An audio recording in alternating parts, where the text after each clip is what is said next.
some of this stuff just, you end up on, what's the word I'm looking for? It's not coming to me. It sneaks up on you really fast. I'll start that again. You were looking for the word sneaks. Nice. Sneaks is a hard vocab word, okay? I missed it in 3rd grade spelling bee. This is the Exploring the National Parks podcast with Dirt in My Shoes. My name is Ash, and I'm a former park ranger and the founder of Dirt in My Shoes. I think that the parks are best seen from the trail, and I'm here to make national park trip planning easy. And I'm John. I carry the kids on the trails, I tell stories, and notice all the things that Ash doesn't care about much, like birds. Join us as we show you around America's spectacular national parks. We're sharing our favorite places, fun facts, adventures, and misadventures. And we'll even throw in a little trip planning. Let's start exploring.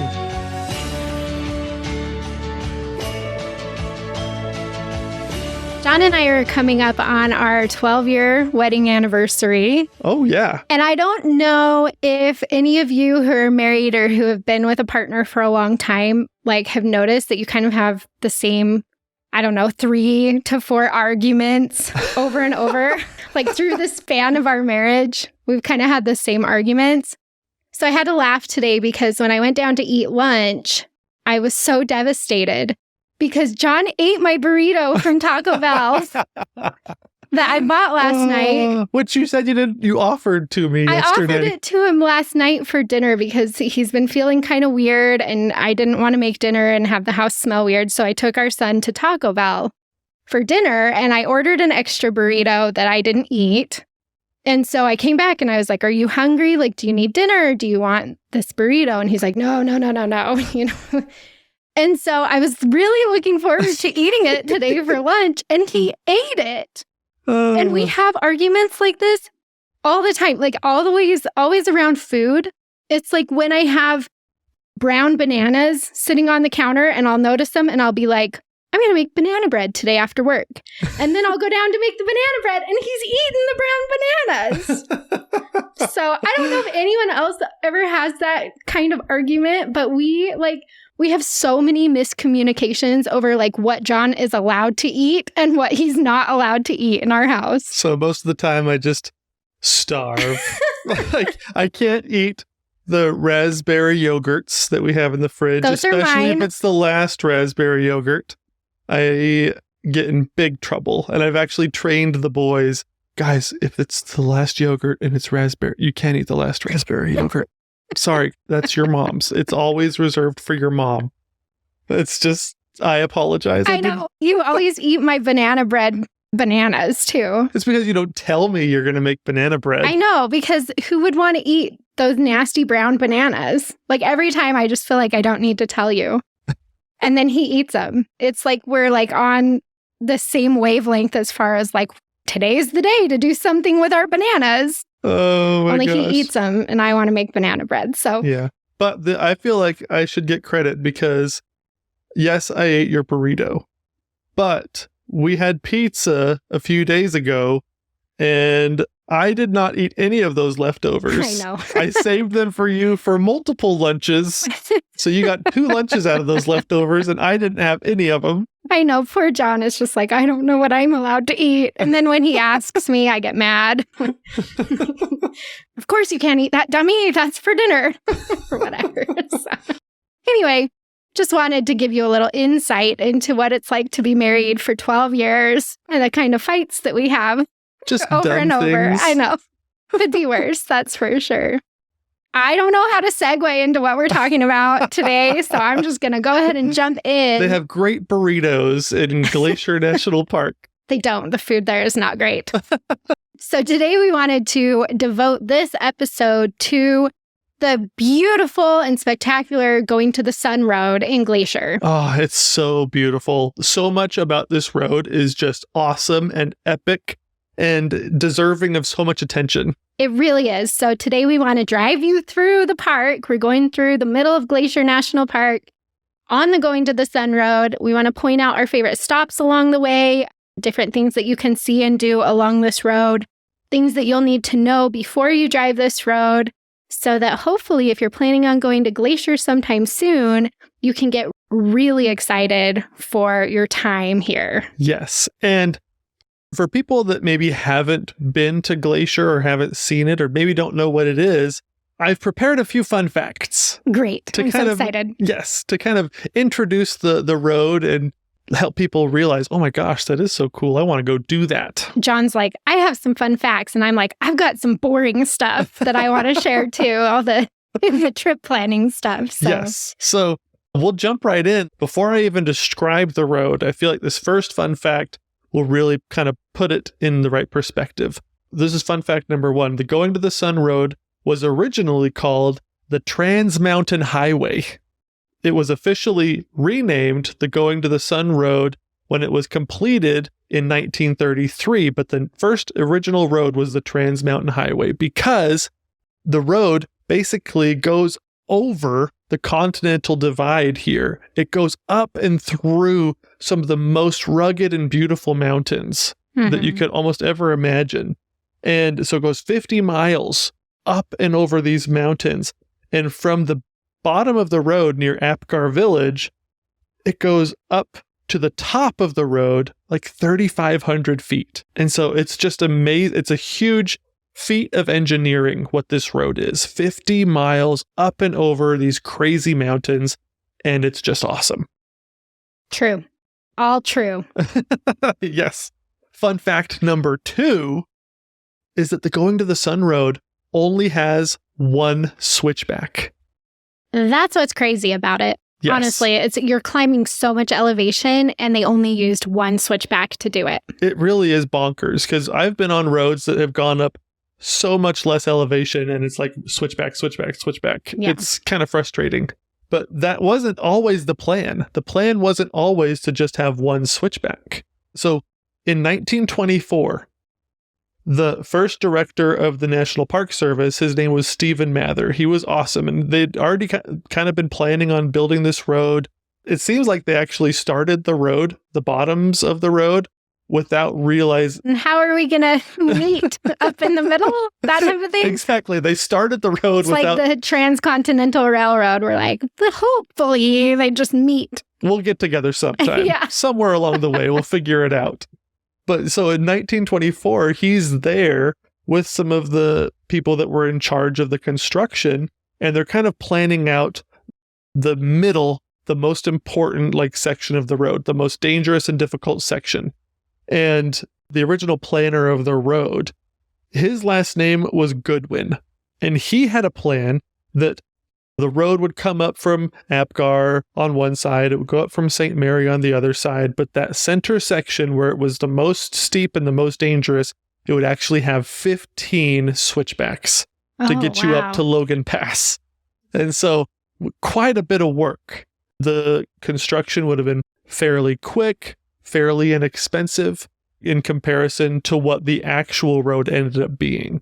And so what happened was Stephen Mather, he met with Goodwin as they're planning things out, but one of the other people that was kind of in charge of the project, his last name was Vint. And Vint actually had a completely different vision for the road. He wanted to construct the road in a way so that it kind of blended into the natural surroundings. And so he didn't want a road that had all these jagged switchbacks kind of scarring up the land and being really noticeable. His design was actually more expensive, more dangerous, harder to do, but it was only one switchback, and it was just like a way of transforming the road into making it like this epic scenic byway almost, where you weren't turning steep turns and it wasn't a lot of work to drive. And while you're driving the road, his vision was like, you'll be able to enjoy and really enjoy the surroundings. Mm-hmm. And so there was a kind of a big argument between one plan, one vision with all the switchbacks, and Vint's plan. And eventually, Stephen Mather came down on the side of Vint. And so that's what we have now. We have this amazing road with only one switchback that gains 3,500 plus feet. And it's crazy because when you look at pictures of the Going to the Sun Road or of Glacier, if you're looking at the mountains that the Going to the Sun Road goes up, you can barely see where the road is. Right. It's just built into the scenery that's already there. Mm-hmm. And I think that really adds to the magic of the road because, like you said, like you feel like you're a part of the scenery rather than cutting through it. Yes, it's so cool. Fun fact number 3. So work on this road was not for the faint of heart. I cannot even imagine. Like when I look at some of these areas of the road where it's like they had to build arches and stuff to like let the waterfalls just flow down and under. And it's just like, who did that? Because even just like driving it can be a terrifying experience. Yes, exactly. I don't know if I would have been brave enough to work on this road. And there were teams that like every day, especially like on the survey crews and things like that, where if their camp was down at the bottom or something of these mountains, they would have to hike 3,000 feet up every morning to get to their survey locations. Sheesh. And things like that. And they're dangling over cliffs by ropes and stuff like that to do this work. This is fun fact number 3. One of the survey crews suffered from 300% labor turnover during their 3 months project. Oh my gosh. So I just imagine all these people like getting the job, starting the job, and within a couple of days realizing this isn't for me. Like, I actually didn't want to die today, so I'm going to go ahead and say no. Oh my gosh. But over such a short period of time. Yeah, that's crazy. 3 months for this specific crew, only 3 months, 32 men, 300% turnover. Oh my gosh. That means they had to hire like 90 people for this like 30 people one crew. A month. You're just, or like you're replaced once a month in your job. Just so crazy. That's crazy. I believe it though. And when you drive it, look at some of these like rock walls, like I said, rock walls and arches along the cliff's edge and tell us like, would you want to work on that? Because I sure as heck would not want to work on that. I don't even know how the people like get up there and plow the snow off in the winter. Like, I know. If you see videos on Glacier's website, they'll post plowing videos and it's just like, who are these like evil Knievels up here plowing snow? I know. You'd have to be such a, I don't know, just, you'd have fearless. to be so crazy. You're fearless. Yeah. Oh my gosh. So it is pretty crazy. Yes. So these people that built this road, so courageous, if you ask me. I agree. Okay, fun fact number 4. The only switchback is called the Loop. And the top of the Going to the Sun Road is Logan Pass. Between the Loop and Logan Pass, the road gains elevation at a 6% climb or a 6% grade. This wasn't an accident.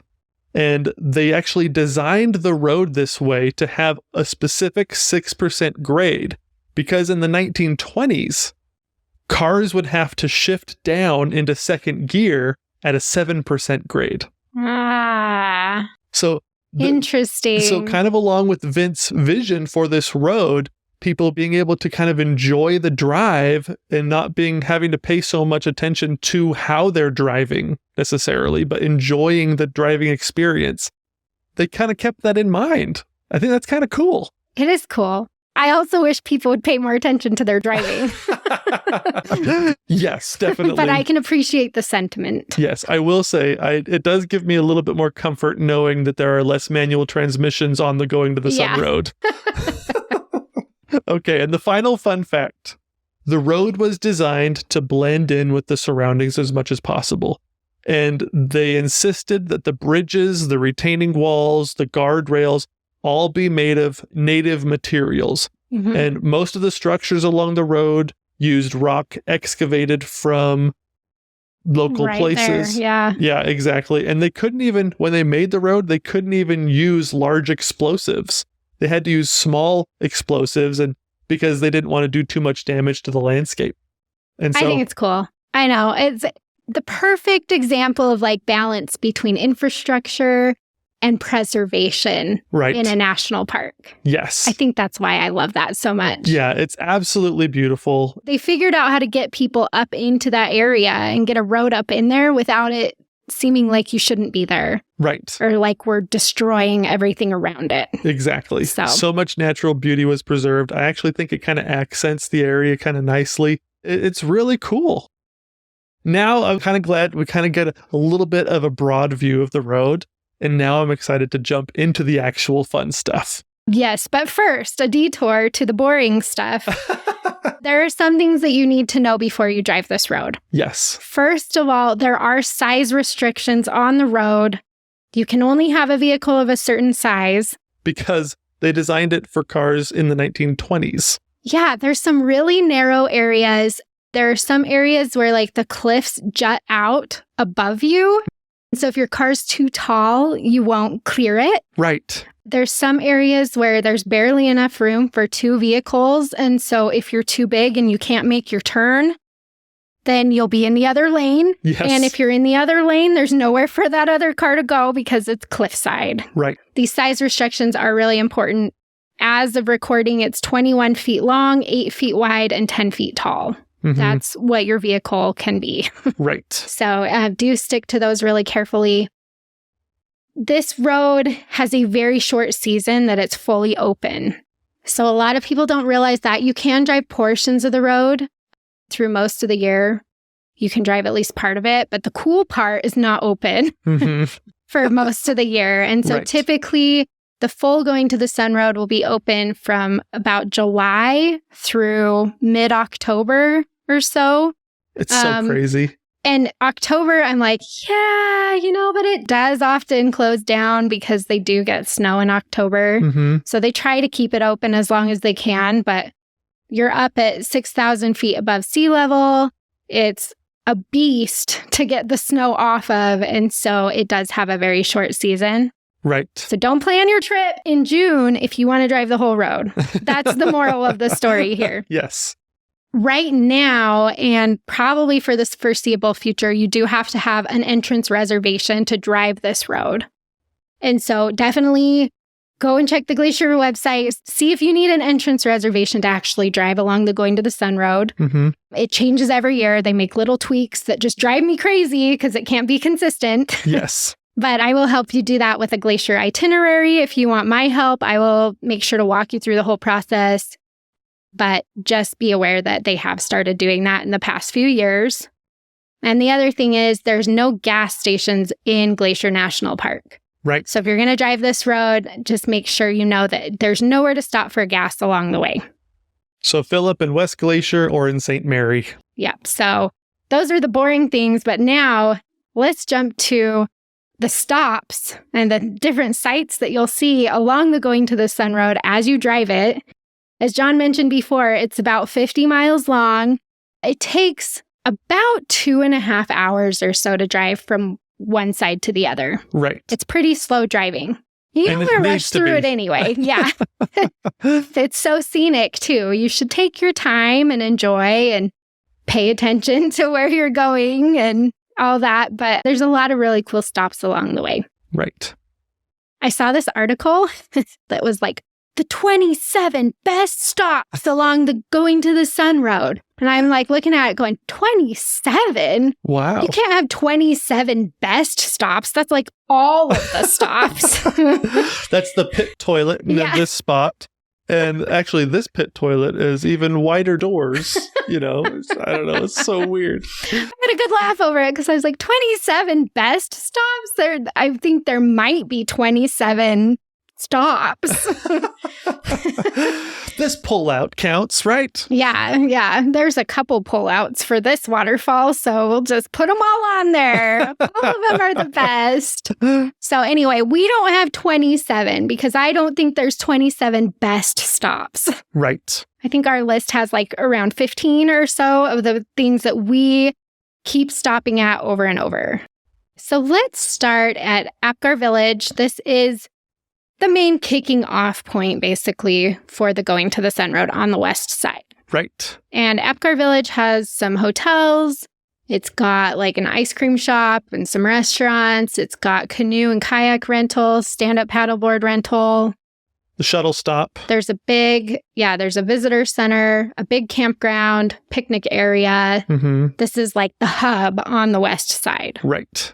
Now, when you're on the west side, you actually don't start getting like those really epic mountain views for a while. So you are on the shores of Lake McDonald from Apgar, and it's beautiful, but you're going to have to keep driving quite a ways to get to the really cool mountain views. If you're going to drive up to Logan Pass over a few days of your trip or anything like that, you almost feel like you're commuting along Lake McDonald sometimes. It does feel that way to me because it's just like, get me to the good stuff. I know. I want to be in the mountains. Yeah. But it is a really nice lake and a really pretty area. So the second stop really along this way is the Lake McDonald Lodge area, which is just further up Lake McDonald from Apgar. And this, again, it has a beautiful lodge. It's got some restaurants. You can take boat tours from here on the lake. You're pretty close to some of the really cool trails, like the trail that takes you to the Sperry Chalet is right in this area. So that's kind of your other stop along Lake McDonald. Yeah, and after Lake McDonald, that's when you get to some of the best hikes on this side of the park. When you get to Avalanche Creek and the Trail of the Cedars parking area and all that stuff right there. You can go up to Avalanche Lake. It's a really great spot. Yeah, so there's a campground here. And then, like you mentioned, the Trail of the Cedars, which is a really nice flat boardwalk loop through the trees. And then you've got the side trail up to Avalanche Lake, which is one of the trails that should be on your bucket list for Glacier. It's a gorgeous trail. Yeah, it takes you right past Avalanche Gorge, which is so pretty. Yeah, and it takes you up into the mountains, which at this point I'm kind of craving. As I'm driving Going to the Sun, it's like, okay, I want those epic mountain views. Well, Avalanche Lake is the trail that will give you those in a really cool way. Because it takes you up to the shores of Avalanche Lake, which is a high alpine lake, and then it's just surrounded by huge peaks and giant waterfalls coming down. Yeah, it's so cool. At this point, you're still like at the bottom enjoying everything looking up. It's really beautiful for that part of the road. But continuing on is when you start getting to the good stuff. I know, you're up high. So you do drive a while, though, like in the valley. Actually, though, when we took the Red Bus tour this last summer, because if you don't want to drive the road yourself, you can take a Red Bus tour, you can take the park shuttle. There's some options there, but we like to drive our own car. When we took the Red Bus tour, if they have the tops open, then actually this part of the road is a lot cooler. If you can see above you and you can see the mountains going just like straight up above you, it did make it way cooler than it ever has when we've driven our car. Yeah, the convertible experience is definitely worth it here. Yeah. It's way awesome. But yeah, this is, since it's so flat and they had such a long way to go along here, it's probably why they just decided, let's just start the road and we'll figure out the rest later. Yeah. Yeah. We know we got to get through all this, all these trees. We got to get above the tree line, which is where you get to when you get up towards the loop. That's when the trees get smaller, a little more sparse, and you can see a lot further into the mountains. Exactly. Which is when really the loop is like, okay, yes, we made it. Yes. We're on the Going to the Sun road. That's my unofficial start of the Going to the Sun road is the loop. I would agree. And so this is the one switchback that John talked about earlier, where you go up and you switch back and then you start heading up the cliffs towards Logan Pass. The loop, really, there's not much to do here. It's the exit point for the entire Highline Trail if you decide to do that route, which we've learned over the years, we actually don't even like coming out the loop anymore. Right. Because it's not the coolest part of the Highline Trail. So we don't even use the loop really anymore either. But that's, for me, when, like you said, the official kind of starting point of, yes, like this is the Going to the Sun road that I imagined. Yes, definitely. It's so good. There's some parking spots there and the shuttle stop like you mentioned, but honestly, it's not one of the best 27, if you ask me. Well, it is according to that article. The best. Okay, and now from this point, from the loop, for the next little while, there's something that's amazing that I just absolutely love. It's one of my favorite parts of the Going to the Sun road. And it's from this spot, from the loop going towards like the Weeping Wall. is where you get to see Birdwoman Falls in all of its glory. John is obsessed with Birdwoman Falls. Oh my gosh. Obsessed. We talked about it in another podcast episode, and I feel like the other woman. He can't shut up about Birdwoman Falls. She's just so nice. She doesn't whine when I eat her burritos. She lets me eat the last yogurt. And she's just always so beautiful. Yes, well, you are so beautiful too, Ash. Yeah, that's rude. That was rude. That was unintentionally really rude. I did not mean that. You're always beautiful, babe. Oh, yeah, thanks. You do have weird food rules, though. I do. That's what happens when you live with a human and not a waterfall.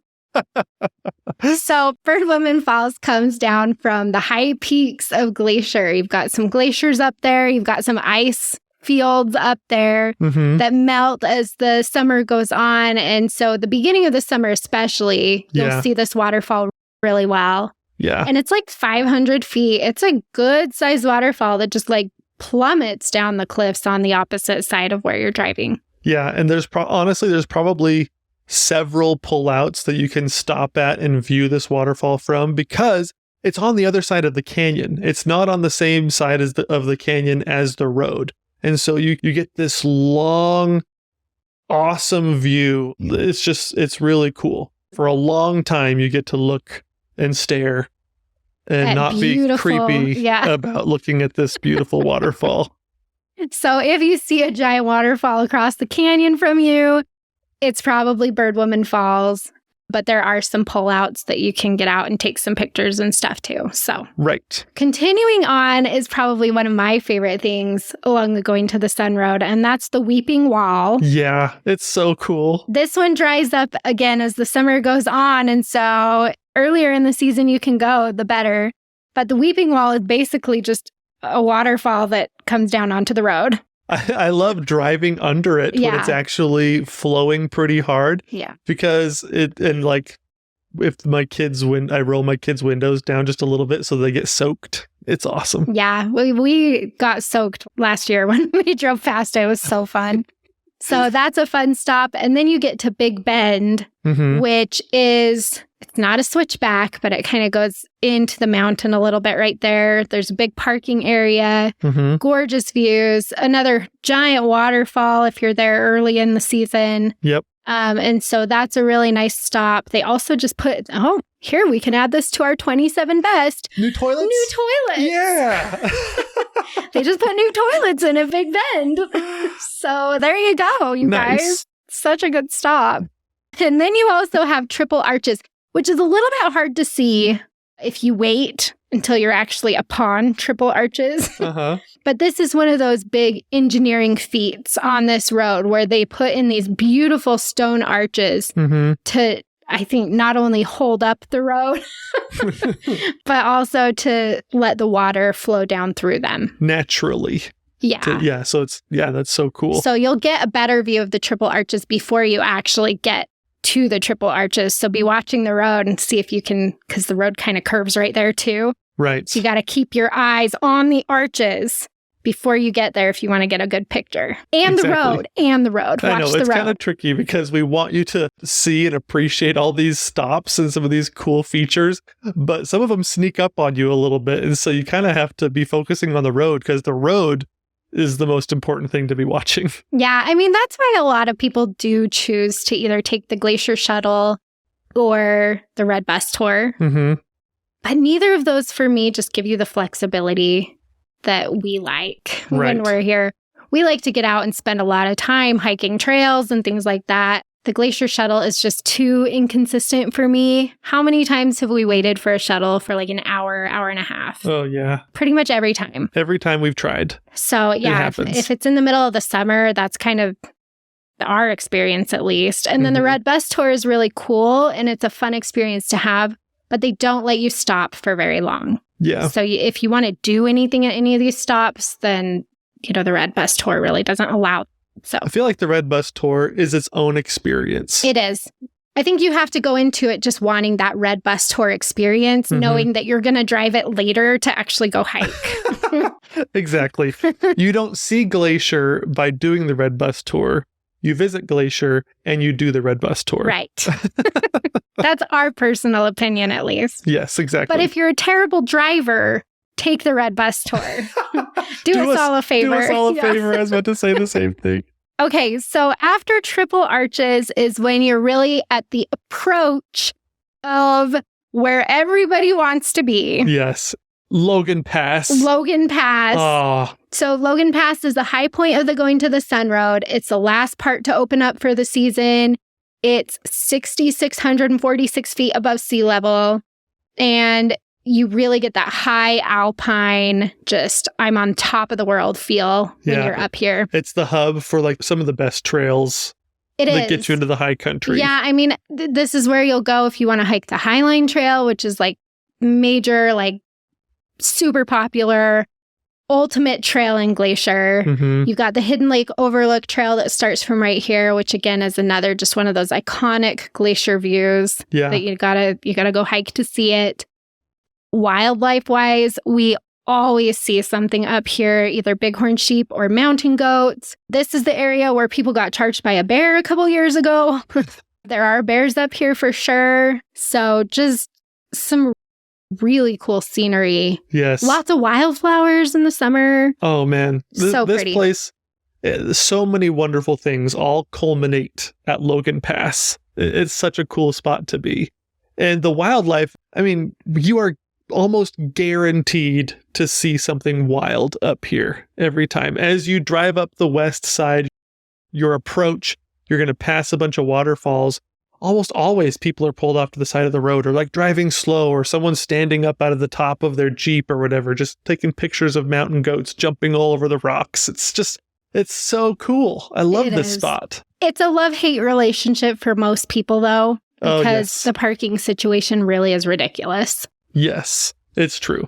Last time we were there, the car next to us put a sign up on their car that said, "We're not leaving," because they were trying to eat lunch at their car in between hikes. And people kept stopping them because if you don't get there early enough, you're just circling and circling and circling. You're not getting parking at all. I know. And so people get so desperate. We've had people offer us money for our parking spot, and I've heard other people say that as well. And it's like, you can't even like stand at your car without feeling super guilty. I know. That you're not leaving. We'll go to get some snacks or something, and it's like, nobody look at me, and nobody make eye contact with any of the people driving past.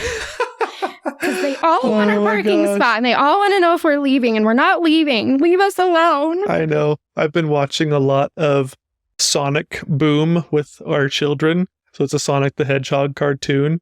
And in Sonic Boom, there's a whole group of cartoon characters called Go-Go Buzz. And they're just like the most passive-aggressive group of people, group of characters. It just is exactly how the people feel like when they're passing you by and you're parked and they're not. It's just like, oh, I guess I'll just not have a great vacation then. Yeah, it's so rude of you to not let me have your parking space. No, you keep your spot. I'll just drive down the road, and even though I've been planning this for 9 months, it's fine. You stay. You keep your spot. You eat lunch there on that truck. You keep eating lunch. And to you, we say, you should have gotten a Dirt in My Shoes Glacier itinerary. When you can work the system, then you're the one who's sitting at your car feeling guilty for not giving everyone else your parking space. Exactly. It's so true. So that's Logan Pass. Yeah. You love it and you hate it. I have a full YouTube video actually walking you through Logan Pass and the things you can do there if you're interested in that. But driving beyond that, that's when you really hit the east side of the Going to the Sun Road. And you're heading down the mountains at this point. Yes, which is awesome. You'll go around the Sai Bend, which has some really great trails, actually. Much less known trails, but some fantastic ones like Pegan Pass and Sai Pass, and all that's right there. Nice. So you can do that if you're looking for like a quieter but really cool trail system along the Going to the Sun Road. Beyond that is the Jackson Glacier Overlook, which a lot of people, everybody's question is, how do I see a glacier in Glacier? You go to the Jackson Glacier Overlook. That's the easiest way. When the Going to the Sun Road is still closed because of snow, often it's still open all the way to this Glacier Overlook. Yeah. On the east side. So Logan Pass will be closed, but from St. Mary, you can drive all the way up to Glacier Overlook most of the time. And now if you're coming to the park in the off season and the whole road isn't open, this is the time that we stay on the east side only because of what we mentioned before, where if you're coming in going to the Sun Road on the west side, you're down in the valley. You're not getting those big epic views. If you come in going to the Sun Road on the east side, it's big mountain views from the get-go. Right. You're getting those just really clear, epic views from the east side going up. And so we've been there. We'll go in June sometimes, but we always stay on the east side and do everything over there because it's much more like quintessentially glacier as far as views and hiking and just what you'll see along your drive. Right. So that's my favorite side. Yeah, we love the east. We're east siders for sure. We are. But yeah, as you mentioned, a lot of times you can get all the way up to the Jackson Glacier overlook. So that makes it nice. So heading down the road towards St. Mary from the Jackson Glacier overlook is when you will get to the St. Mary Falls trailhead. Oh, I love this. It's a great hike. Oh my gosh. I feel like sometimes, especially on the west side, stuff is really far away. You're at the bottom of the canyon, you're looking up towards a lot of things. Even Birdwoman Falls, which I love so much, is really far away. This is the point in the Going to the Sun Road where you can actually access stuff and be like right next to it. Yeah. And these waterfalls are exactly that. It's so cool. Yeah, there's a bunch of waterfalls right here. But so if you stop at the St. Mary Falls trailhead, which good luck getting parking. It's a tiny parking lot. There's never any spots there. If you go there, though, and then you start hiking the St. Mary Falls Trail, then you'll get to St. Mary Falls, which is gorgeous. It's like that glacier blue. You go on a bridge over the falls, so you're just really nice and up close to it. Yes. You can feel the spray. Oh, yeah. In the and early it's so season. refreshing when it's hot outside. Yeah. And that waterfall is just roaring, and you just get all of that cool air and the spray off of it. Well, and the hike to St. Mary Falls is kind of miserable. It's through a wildfire scar area, and so there's really not any trees or shade. So it's it can kind get of really barren hot. when it comes to glacier scenery. Right. I mean, you can see all the mountains around you and stuff. It's still really pretty, but it's just that trail gets really hot. And I get really grumpy when I get hot when I'm hiking. You know who doesn't get grumpy? Birdwoman Falls. But the nice thing about this one, you're so funny. The nice thing about this one is that if you continue past St. Mary Falls and you hike up, you can go to Virginia Falls, which is another 3/4 of a mile up the trail. Then you start getting into the nice and shaded area. There's a lot of water coming down right there. You've got some smaller waterfalls. And then Virginia Falls is perfect if you want to get drenched. You can go stand like right next to it or right under it, depending on how strong it is. Oh, it can feel like a hurricane sometimes. It's awesome. The earlier in the season, the more water's coming down. Yeah. And so it can be so powerful sometimes. It's like you're standing at the hurricane at Niagara Falls. There's something like hurricane something where you stand next to it and it just sprays you like crazy. I can't remember what that's called. But you can walk up there with your ponchos and you get just pounded. Oh, yeah. It's crazy. It is like that. Like last time we went there last summer, it was like mid-July and it was pounded real good. But we've been there later in the summer, like towards the end of August, and it's more kind of just a trickle. Yeah, it definitely. In which case you can stand under it and do the Herbal Essences commercial if you want. But so that's a really fun option. There are actually a lot of waterfalls kind of in this area. So you've got St. Mary Falls and Virginia Falls. You've got Bering Falls, which starts from the next stop, which is Sunrift Gorge. Sunrift Gorge, I would not say is one of the 27 best. No. It's not one of my favorite stops. It's cool enough, but Avalanche Gorge on the west side is way cooler, I think. Yes, I agree. But you can park there if you want to just hike straight down to Bering Falls, which we've done before. But actually, we don't even do that anymore. Now we drive on to the next stop, which is Sun Point, and we'll hike Bering Falls from there. Right, it's exactly. Prettier that way. Because there is a trail system that kind of connects all three of these waterfalls. Yeah, so kind of you're above St. Mary Lake when you're driving along the road and when you're parking at these parking areas. And then all of these areas have trails that go down from them. but more heading down towards the lake. Correct. And so they do meet up together, but they don't really meet up until you get down closer to the lake. Mm-hmm. So for me, I don't like hiking from Sunrift Gorge because it's pretty steep getting down to the waterfall from right there. Mm-hmm. But you can do it that way. That's fine. But we like to go to Sun Point because Sun Point is a better place to try to get parking. Mm-hmm. There's more to do from right there, I think. Yeah. We often see bears here, which is cool. Yeah, a few different times we've seen them from the parking area, but also right before you get to Sun Point. I mean, we were able to stop and literally watch a baby bear climb down from the top of a tree. It was so cool. It's awesome. The east side, I know. It trumps the west side, in my opinion, in views and wildlife. Yeah. It's unmatched. True. Well, the west side is much wetter, I think. And so the forests are fuller, which also just decreases your visibility. The east side is a little bit drier, and so you have a little bit more open space, and you have more of a chance to see stuff roaming through the meadows. We saw a bear once on the west side.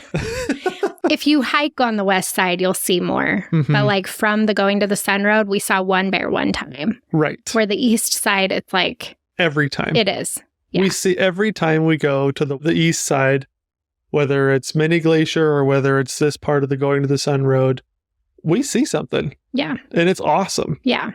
So we like to park at Sun Point, and then you can go to the Sun Point Overlook, which is like a hidden spot. I don't know how it's a hidden spot because the parking area and the picnic area is all called Sun Point. Mm-hmm. But the actual Sun Point is not marked. Right. You have to know where you're going to find that. That's so weird. I never thought about that. It's in the itinerary because I'm just true. like, it's really weird because the first time we went there, I was like, okay, but where's Sun Point? Because all I see is a parking lot. Right. So you have to walk down by the bathrooms and you walk down the path. And then there's a little spur trail that goes off the main path that takes you up. And then at that point, you're on this beautiful rocky hill with the coolest rocks I've ever seen. They're not the pebble rocks, like the fruity pebble rocks that Glacier's known for. Right. But it's like shale. It's like they're in like layers. Yeah. And they're really colorful. They're so cool. I love the rocks up there. But then you're standing above St. Mary Lake and you've just got like 360-degree views of the lake from there. Up the lake, down the lake. It's so, and unobstructed by trees, which is another part of the problem with these beautiful forests, is they kind of keep you from seeing some of these great views, which you get at Sun Point. Right. So we love Sun Point, and then you can keep your car there and you can walk. You continue on the trail. After you go on the spur trail to Sun Point, get back on the main trail, and then you'll go down the hill, and that's what will take you to Bering Falls. Mm-hmm. But you have like lake views the whole time if you do it that way. Right. And so we like that better. And if you continue past Bering Falls, you can get to St. Mary Falls, though it does make for a very long hike. So usually we just catch the shuttle from Sun Point and take it up to the St. Mary Falls trailhead and hike it that way. That was like a lot of just like word vomit. I'm not sure you needed to know all that. That's like stuff that I go into more detail on the Glacier itinerary. Because like I said, we've been to Glacier so many times and we've done like all the iterations of all these different hikes and stuff. And it's like, no, we don't like doing it from that direction. We do it from this direction. And here's how you find the actual spot, not the parking lot. All that's in the Glacier itinerary. So yes, it's true. Anyway, but I just gave you a whole bunch of extra tips because I couldn't stop talking. Exactly. One of the funniest memories that I have of this specific area recently was doing this exact thing where we took the shuttle from Sun Point up to St. Mary Falls trailhead. And then on the way back, depended on the shuttle to get back. But the shuttle was so slow that it kept passing us by because it didn't have space. Right. That's my biggest frustration with Glacier is it's like it would come and it would drive up and the driver would be like, sorry, I don't have any space, and then drive on. And that happened like 4 times. Yeah, exactly. So Ash and I ended up doing was my parents were there with us. And so we just left the kids with my parents. And then Ash and I hitchhiked down. We did. We didn't mean to hitchhike. We were just going to walk down the road to get back to our cars. But then John started putting his thumb out and some hippy dippies picked us up. Their cars smelled like weed, but we were hot and we just wanted to get to our cars. And we were very grateful for them. And they were so nice. They were so nice. So they were super nice, but it was really funny. We were like, all right. Oh, man. Anyway. It was awesome. And yes, they were in a van, in case anybody was wondering. In case the stereotype was just in your mind and you needed some clarification. They were so nice, though. But anyway, so that's Sun Point. Continuing east along the Going to the Sun route, this is when you're getting down closer to the lake and closer to St. Mary. So you get to the Wild Goose Island overlook, which is a very famous spot in Glacier. The views of St. Mary Lake, and then you've got the little island with a couple trees on it. Everybody knows this island from Forrest Gump or The Shining. Right. It's in both of those. So a lot of people like to stop there and get that picture. It's also just a beautiful spot if you don't care about what movies it's been in. So still stop there. Yes. On its own, it's gorgeous It is. anyways. But then you come to Rising Sun, which is an area that has a few amenities that you can take advantage of, which is nice. You've got some restaurants, you have some lodging options, a gift shop, bathrooms, and things like that. The campground. Yes. Yeah. There's some good stuff. That campground always has bears, by the way. If you really want to see a bear, go camp at Rising Sun. Yeah, this is bear country for sure. But for the most part, I just kind of stop here, in my mind, mostly for the accommodations. It's not necessarily for trails or anything like that. Yeah, we've stayed at Rising Sun before. You can catch the boat tour that leaves from here and goes on St. Mary Lake. That one's not one of our favorites. We definitely have favorite boat tours. Right. And it's not St. Mary Lake. It's Many Glacier or Two Medicine. Both of those I think are better. But you can do that from here. And the lake access is okay. This isn't really a lake where people get in and swim or anything like that. Right. Really. So, I mean, I guess you can. But it's not a great shoreline for that. So we don't usually do much at Rising Sun, but it's there. And there's a restaurant if you need to eat lunch or something. So that basically brings us into St. Mary, which is the far east side of the Going to the Sun Road. There's a campground here as well, which also pretty frequent bear sightings. And so it's pretty cool. Yeah, they got mad at me last year for leaving my tablecloth on the table. I was like, oh, I didn't realize. They're so strict. I know they are. They're so strict. And I should have known better, I guess. But I was like, there's nothing on it. It's clean. But they still left me a notice. I was so embarrassed. Yeah, it's true. They leave oh you my gosh. little Post-its with smiley faces. But you can tell that they're being pretty stern. They are. And it's a good idea. So yeah, you've got the St. Mary campground right there, which some of the campsites look out into just like gorgeous mountain views from here. And then you continue down and you've got the visitor center on this side and then the small town of St. Mary. We mentioned we love staying on the east side. There are some accommodations on this side, but not much. Yeah. It's pretty sparse as far as amenities.